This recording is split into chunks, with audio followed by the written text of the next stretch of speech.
ಬೈಸರನ್ ಕಣಿವೆಯಲ್ಲಿ ಉಗ್ರರ ಕರಿನೆರಳು. ಬೈಸರನ್ ಕಣಿವೆಯಲ್ಲಿ ಉಗ್ರರಿರೋ ಶಂಕೆ ಇದ್ದು ಭಾರತೀಯ ಸೇನೆ ಕಾರ್ಯಾಚರಣೆ ನಡೆಸಿದೆ.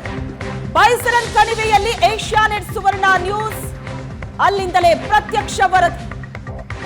ಪ್ರವಾಸಿಗರ ಪಾಲಿಗೆ ಸ್ವರ್ಗದಂತಿದ್ದ ಬೈಸರನ್ ವ್ಯಾಲಿ ಈಗ ಉಗ್ರರ ಕರಿನೆರಳು ಬಿದ್ದಿದೆ.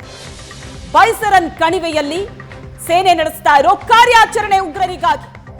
ಅಲ್ಲಿಂದಲೇ ಏಷ್ಯಾನೆಟ್ ಸುವರ್ಣ ನ್ಯೂಸ್ ನಿಮಗೆ ಗ್ರೌಂಡ್ ರಿಪೋರ್ಟ್ ಅನ್ನ ಕೊಡ್ತಾ ಇದೆ.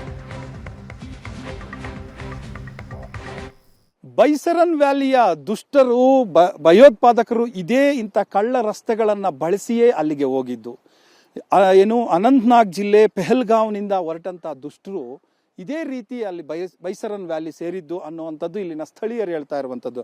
ಕಾರಣ ಇಂತಹ ದುರ್ಗಮವಾದಂತಹ ರಸ್ತೆಗಳನ್ನ ಆಯ್ಕೆ ಮಾಡಿಕೊಂಡು ತರಬೇತಿ ಕೂಡ ಪಡೆದಿದ್ದಾರೆ ಅನ್ನುವಂಥದ್ದು. ಯಾಕಂದ್ರೆ ಇಲ್ಲಿಂದ ಅಷ್ಟು ಈಸಿಯಾಗಿ 20 ನಿಮಿಷ 22 ನಿಮಿಷ ಈ ರೀತಿಯ ಸಮಯದಲ್ಲಿ ರೀಚ್ ಆಗ್ಲಿಕ್ಕೆ ಬಹಳ ಕಷ್ಟ ಇಲ್ಲಿ. ಯಾಕೆ ಅಂತಂದ್ರೆ ಬಹಳ ದುರ್ಗಮವಾಗಿದೆ.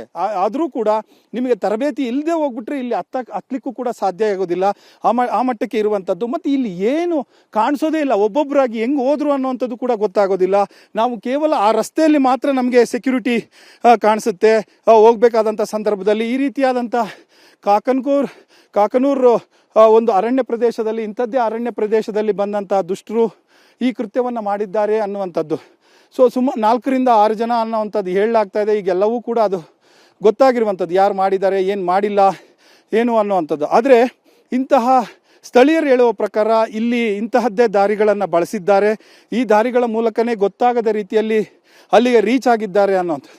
ಇನ್ನು ಆ ದುಷ್ಕೃತ್ಯ ಎಸಗುವುದಕ್ಕೂ ಮುಂಚೆ ಅವರು ಆಯ್ಕೆ ಮಾಡಿಕೊಂಡ ಸಮಯದ ಬಗ್ಗೆಯೂ ಕೂಡ ಸ್ಥಳೀಯರಲ್ಲಿ ಬಹಳ ಒಂದು ರೀತಿಯಾದ ಅನುಮಾನಗಳಿವೆ. ಯಾಕಂದರೆ 2-2:30 ಹೊತ್ತಿಗೆ ನೀವು ಪೆಹಲ್ಗಾವ್ನಿಂದ ಹೊರಟು ಅಲ್ಲಿಗೆ ಸೇರಲಿಕ್ಕೆ ಸುಮಾರು ಹೇಗೆ ಕುದುರೆಯಲ್ಲಿ ಹೋದ್ರೂ ಕೂಡ ಹೆಚ್ಚು ಕಡಿಮೆ 1 ತಾಸು ಸಮಯ ತೆಗೆದುಕೊಳ್ಳುತ್ತೆ. ಯಾಕಂದ್ರೆ 6 ಕಿಲೋಮೀಟರ್ ಇದ್ರೂ ಕುದುರೆಯಲ್ಲೇ ಹೋಗ್ಬೇಕಾದಂಥದ್ದು ಇದು. ಸೊ ಅಂತ ಸಮಯ ತೆಗೆದುಕೊಳ್ಳುತ್ತೆ. ಆದರೆ ನಡ್ಕೊಂಡು ಹೋಗ್ಬೇಕಾದ್ರೆ ಅಂತೂ ಇಂಥ ದುರ್ಗಮ ಮಾರ್ಗದಲ್ಲಿ ಅಸಾಧ್ಯವಾದಂಥ ಕೆಲಸ, ಸಾಧ್ಯವೇ ಇಲ್ಲದಂಥ ಕೆಲಸ. ಸೊ ಈಗಿರುವಾಗ ಅವರು ಪೂರ್ತಿಯಾಗಿ ಬಂದಂಥ ದುಷ್ಟರು ಇಂಥದ್ದೇ ದಾರಿಗಳನ್ನು ಬಳಸಿದ್ದಾರೆ, ಅದೇ ರೀತಿ ಅಲ್ಲಿಗೆ ರೀಚ್ ಆಗಿದ್ದಾರೆ ಅಂತ. ಇನ್ನು ಅದು ಹೇಗೆ ರೀಚ್ ಆದ್ರು ಅದು ಕೂಡ ಮೊದಲ ದಿನಗಳಲ್ಲಿ ಚರ್ಚೆ ಆಗಿದ್ದೇನು ಅಂದರೆ ದುಷ್ಟರು 20 ರಿಂದ 22 ನಿಮಿಷಗಳಲ್ಲಿ ಅಲ್ಲಿಗೆ ರೀಚ್ ಆಗಿದ್ದಾರೆ ಅನ್ನುವಂಥದ್ದು. ಅಂದರೆ ಅಲ್ಲಿ ಅಷ್ಟರ ದಾರಿಯನ್ನು ಹೇಗೆ ಅಲ್ಲಿಂದ ಅವರು ಬಂದಂಥ ದಾರಿ ಮತ್ತು ಅವರ ಬಳಸಿರುವಂಥದ್ದನ್ನೆಲ್ಲವೂ ಕೂಡ ನೋಡಿದಂಥ ಸಂದರ್ಭದಲ್ಲಿ ಸುಮಾರು 10 ರಿಂದ 15 ಕಿಲೋಮೀಟರ್ ನಡೆದಿದ್ದಾರೆ ಅನ್ನುವಂಥದ್ದು. ಸೊ ಈ 10 ರಿಂದ 15 ಕಿಲೋಮೀಟರ್ 20-25 ನಿಮಿಷದಲ್ಲಿ ನಡೀಲಿಕ್ಕೆ ಸಾಧ್ಯವಾ ಅನ್ನುವಂಥದ್ದು ಕೂಡ ಪ್ರಶ್ನೆಯ ವಿಚಾರ. ಇಲ್ಲಿ ಪೂರ್ತಿಯಾಗಿ ನಿಮಗೆ ಪೊಲೀಸ್ ಭದ್ರತೆ ಶುರುವಾಗುತ್ತೆ. ಅರಸೇನಾ ಪಡೆಗಳ ಭದ್ರತೆಯನ್ನು ನಿಯೋಜನೆ ಮಾಡ್ಕೊಂಡಿದ್ದಾವೆ. ಯಾವ ಕಾರಣಕ್ಕೂ ಕೂಡ ಯಾರನ್ನೂ ಬಿಡುವುದಿಲ್ಲ.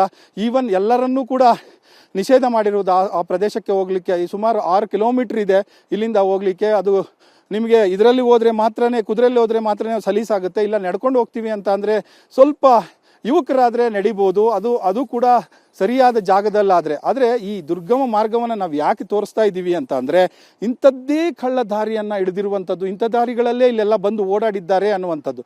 ಸೊ ಆ ಹಿನ್ನೆಲೆಯಲ್ಲಿ ನಾವು ಈ ದಾರಿಯನ್ನ ನಿಮಗೆ ತೋರಿಸ್ತಾ ಇರುವಂಥದ್ದು.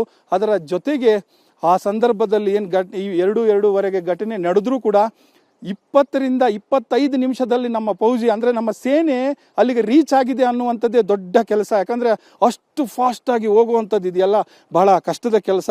ಆದರೂ ಕೂಡ ಹೋಗಿದ್ದಾರೆ. ಅವತ್ತು ತುಂಬಾ ಸೆಕ್ಯೂರಿಟಿ ಕಡಿಮೆ ಇತ್ತು, ಎಲ್ಲವೂ ಕಡಿಮೆ ಇತ್ತು ಅನ್ನುವಂಥ ಮಾತುಗಳು ಕೂಡ ಕೇಳಿ ಬಂದವು.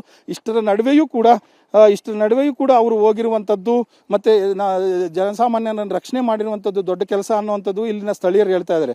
ಆದರೆ ಇಂತಹ ದಾರಿಗಳಿದಾವಲ್ಲ, ಇಂತಹ ದಾರಿಗಳನ್ನು ಬಂದ್ ಮಾಡ್ಲಿಕ್ಕೆ ಸಾಧ್ಯ ಇಲ್ಲ ಅನ್ನುವಂಥದ್ದು ಕೂಡ ಬಹಳ ಮುಖ್ಯ. ಯಾಕಂದ್ರೆ ಯಾರಿಗೂ ಕೂಡ ಗೊತ್ತಾಗದ ರೀತಿಯಲ್ಲಿ ಬರ್ತಾರೆ ಇಲ್ಲೆಲ್ಲರೂ ಕೂಡ. ಯಾವುದೇ ಕಾಡಲ್ಲಿ ಒಬ್ಬ ಮನುಷ್ಯ ಹೋದ್ರೆ ಅದು ಯಾಕೆ ಹೋದ, ಯಾರು ಅವನು ಅನ್ನುವಂಥದ್ದು ಕೂಡ ಐಡೆಂಟಿಫಿಕೇಶನ್ ಮಾಡೋದು ಕಷ್ಟ. ಸೊ ಈ ಹಿನ್ನೆಲೆಯಲ್ಲಿ ನಾವು ನೋಡಿದಾಗ ಇಂಥ ಕಳ್ಳದಾರಿಗಳು ಬಹಳಷ್ಟು ಸಹಾಯ ಮಾಡಿದ್ದಾವೆ. ಅದಕ್ಕೆ ಸ್ಥಳೀಯರ ನೆರವಿದೆ ಅನ್ನುವಂಥದ್ದೇ ಪದೇ ಇಲ್ಲಿ ಕೇಳಿ ಬರ್ತಾ ಇರುವಂಥದ್ದು. ಮತ್ತೆ ಪದೇ ಎಲ್ಲ ಏಜೆನ್ಸಿಗಳು ಕೂಡ ಹೇಳ್ತಾ ಇರುವಂಥದ್ದು. ಅವರಿಗೆ ಅಷ್ಟು ಬೇಗ ದಾರಿ ಗೊತ್ತಾಗ್ಲಿಕ್ಕಾಗಲ್ಲ, ಅದ್ರ ಜೊತೆಗೆ ಫುಲ್ ಟ್ರೈನ್ ಆಗಿರಬೇಕು.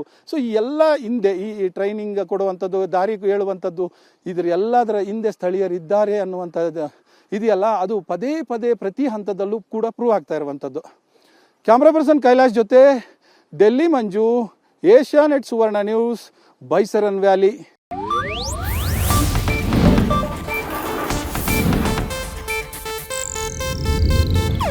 ಇದು ಏಷ್ಯಾನೆಟ್ ನ್ಯೂಸ್ ನೆಟ್ವರ್ಕ್ ಪ್ರಸ್ತುತಿ.